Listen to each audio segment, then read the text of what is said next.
Portanto, irmãos, vocês que receberam o chamado de Deus, vejam bem quem são vocês. Entre vocês não há muitos intelectuais, nem muitos poderosos, nem muitos de alta sociedade. Mas Deus escolheu o que é loucura no mundo para confundir os sábios. E Deus escolheu o que é fraqueza no mundo para confundir o que é forte. E aquilo que o mundo despreza, acha vil e diz que não tem valor, isso Deus escolheu para destruir o que o mundo pensa que é importante. Primeira carta de Paulo aos Coríntios, capítulo 1, versículos 26 a 28.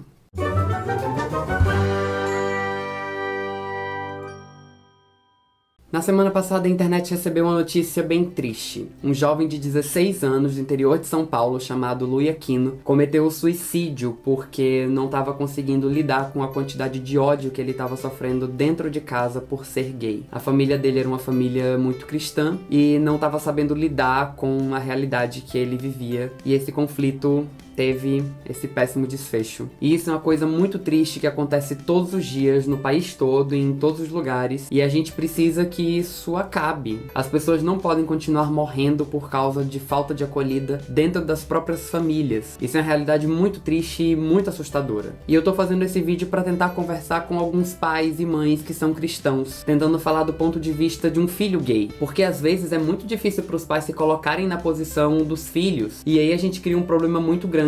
Porque quando você não consegue se colocar no lugar do outro, é muito difícil você entender o sofrimento que você está provocando no outro. Eu também sou católico e por alguns anos eu fui coordenador de uma pastoral que trabalhava com jovens. E eu acompanhei algumas vezes o extremo sofrimento de alguns jovens que estavam começando a descobrir a própria sexualidade e estavam passando por um monte de conflitos por causa da igreja e por causa das suas famílias. E a coisa que eu achava mais estranho naquilo é que eu não conseguia entender como é que pais e mães e uma igreja que se diz mãe também conseguem impor um sofrimento tão grande na vida dos seus filhos e filhas, e às vezes achando que estão ajudando esses filhos e filhas. Porque aquele sofrimento era uma coisa tão evidente, tão gritante, que eu simplesmente não conseguia entender como é que os pais não conseguiam perceber que eles estavam provocando um enorme prejuízo nos filhos. E aí um dia eu assisti uma palestra de uma amiga muito querida que disse uma coisa que eu acho que explica esse problema.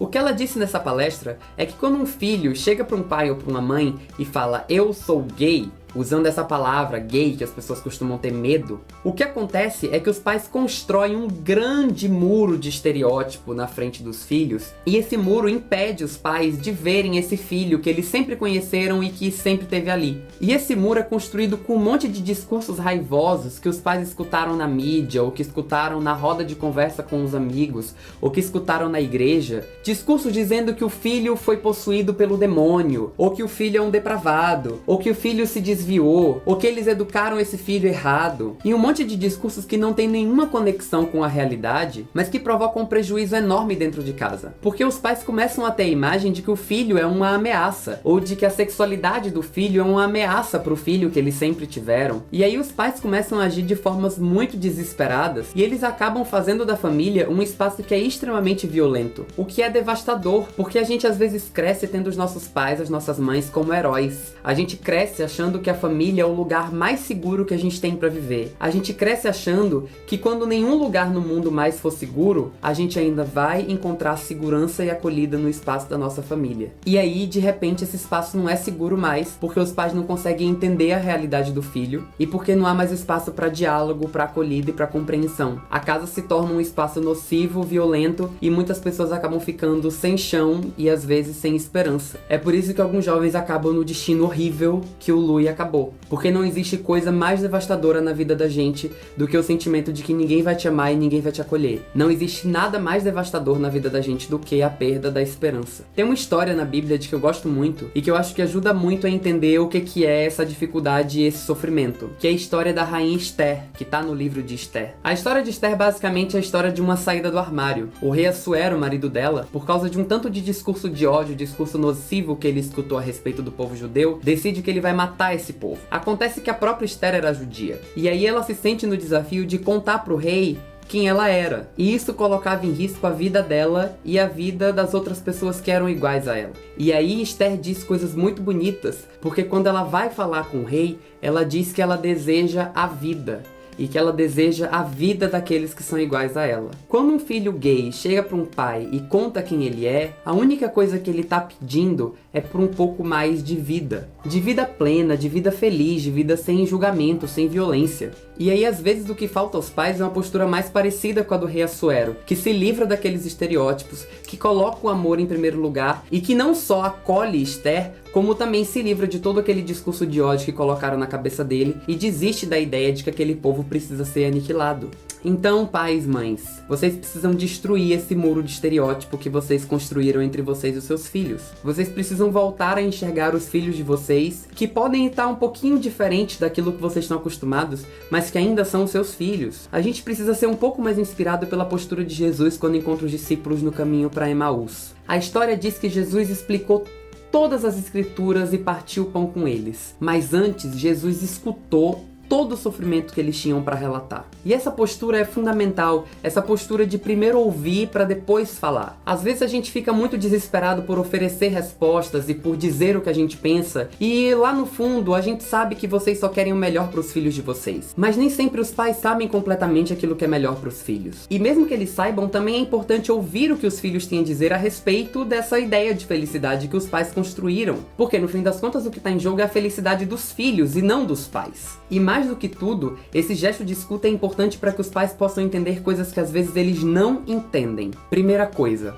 nada que você fez na educação que você deu aos seus filhos determinou a sexualidade dele agora, e nada que você faça daqui por diante vai mudar a sexualidade dele no momento futuro. Você não é responsável pela sexualidade do seu filho, e você não é culpado pela sexualidade do seu filho, principalmente porque ninguém tem culpa de uma coisa que não está errada. E essa é a outra coisa importante que os pais precisam entender. Não existe nada de errado na sexualidade dos seus filhos. Tem muita gente por aí dizendo que tá tudo errado com ela, mas acredita em mim, não tá. Os seus filhos não têm nada de errado e eles estão em plenas condições de se tornarem seres humanos incríveis e admiráveis que você vai ter muito orgulho de ter. E ainda que o seu filho não se torne o melhor dos seres humanos, isso não tem nada a ver com a orientação sexual ou com a identidade de gênero dele ou dela. Assim como o seu caráter não é definido pela sua sexualidade, o caráter do seu filho também não vai ser definido pela sexualidade dele. Eu sei que às vezes tudo isso gera muito conflito e gera muita insegurança e que é difícil para você como pai ou como mãe lidar com essa realidade que você não conhece. Mas é preciso ter muito cuidado para você não se desesperar nesse processo. Porque você como cristão, como cristã, pode achar que o seu filho está condenado ao inferno e essa é uma ideia horrível para se pensar. Mas eu tenho duas coisas a dizer sobre isso. Primeiro, Deus não quer a gente pela metade. Ele quer a gente inteiro. E ele não ia permitir que as pessoas tivessem que castrar uma parte tão importante de si para provar que elas merecem a salvação. Segundo, e mais importante, tenha cuidado. Porque no desespero por salvar o seu filho, você pode acabar perdendo ele. E essa perda, às vezes, pode ser uma perda irreparável. Como foi o caso do Louis, que teve um desfecho triste, que não vai ter mais volta. Eu não vou dar conta de explicar aqui nesse vídeo todas as razões que me fazem pensar tudo isso, e eu não vou conseguir responder todas as suas dúvidas a respeito da Bíblia e a respeito da doutrina, e eu também não vou conseguir te dar todo o suporte que você precisa para poder lidar com essa realidade que às vezes é muito diferente daquele mundo que você está acostumado a ver. Então eu vou colocar aqui na descrição desse vídeo algumas informações que podem ajudar nesse trabalho de acompanhar e de entender os seus filhos. Eu vou colocar o link do site do Grupo Diversidade Católica, que é um grupo que faz trabalho pastoral com pessoas LGBT. Lá no site, eu sugiro que você acesse a seção de perguntas frequentes, que tem um monte de questões que ajudam a entender melhor questões bíblicas ou questões da doutrina da igreja em relação à questão da sexualidade e da identidade de gênero. Eu também vou colocar aqui informações sobre 3 grupos que são super importantes e que podem te ajudar muito, que é o grupo de pais de homossexuais, o grupo de pais de transexuais e o grupo Mães pela Diversidade, que são grupos organizados de pais e de mães em que você pode procurar ajuda. O grupo de pais de homossexuais e o grupo de pais de transexuais são secretos, ninguém vai revelar a sua identidade, ninguém vai saber que você tá lá, mas são espaços onde você vai poder partilhar a sua experiência, falar das suas dificuldades, ouvir dificuldades que outros pais e outras mães também estão tendo e encontrar um espaço onde as pessoas vão poder se ajudar mutuamente. É um espaço de muita ajuda mútua que pode ser muito importante no momento em que talvez você esteja passando por um pouco de curiosidade ou de dificuldade de entender algumas coisas. Então vai lá, procura. E para finalizar esse vídeo, eu queria deixar um recado para filhos e filhas de pais cristãos que estão passando por conflitos com as suas famílias nesse momento. Quando a gente tem fé, existe uma coisa muito importante na vida da gente, que é a consciência de que nós somos sagrados. O que eu quero te pedir é que você não deixe ninguém roubar essa consciência de você. Nem as pessoas que mais te amam, nem as pessoas mais próximas de você, nem as pessoas em quem você mais confia. Nunca deixe elas roubarem de você a consciência de que você é sagrado e de que você é perfeito. Não existe nada de errado com quem a gente é. Então, por favor, não desiste. Não desiste de amar. Não desiste de ser feliz. Não desiste de viver. Às vezes parece que o mundo vai cair em cima da cabeça da gente. Mas a gente é maior e é melhor do que tudo isso que tem de bizarro nesse mundo maluco. E uma coisa muito importante, você não tá sozinho. A gente às vezes acha que a gente tá solitário, que a gente tem que travar uma guerra enorme toda por nossa conta, mas a gente não precisa. Procure os seus amigos, procure uma ONG na sua cidade, procure algum movimento, procure grupos na internet que podem te oferecer algum apoio. Se precisar, manda uma mensagem pra mim. Mas você não precisa passar por tudo isso sozinho. Então, por favor, não desiste, tá bom? A gente tá junto. E eu quero que você sinta aí do outro lado o abraço que eu tô mandando daqui, tá bom? Fica bem.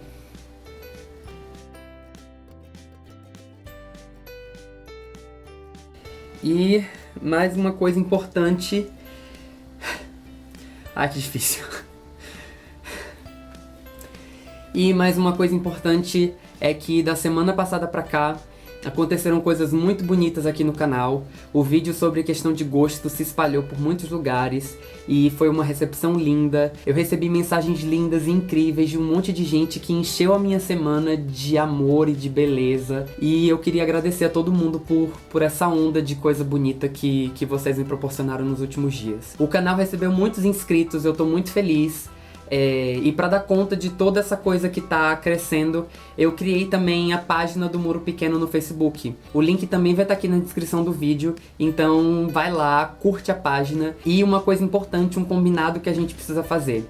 Eu não tenho condição de ficar atualizando a página sempre, a minha vida é um pouquinho agitada. E quando a gente posta pouca coisa, o Facebook acaba reduzindo o alcance dos posts. Aí pode ser que eu acabe postando vídeos novos ou compartilhando alguma coisa e não apareça na timeline de vocês. A dica para resolver isso é que além de curtir a página, vocês também peçam para receber as notificações da página. Aí toda vez que tiver um post novo, vocês vão receber uma notificaçãozinha lá, aí vocês podem ir na página pra gente se amar e compartilhar um monte de coisa legal. Tá bom? Então ficamos combinados assim. Um beijo enorme pra todo mundo, pra cada um dos tijolinhos que estão compondo este muro. E a gente se vê semana que vem aqui de novo com mais um vídeo. Beijo e tchau, tchau.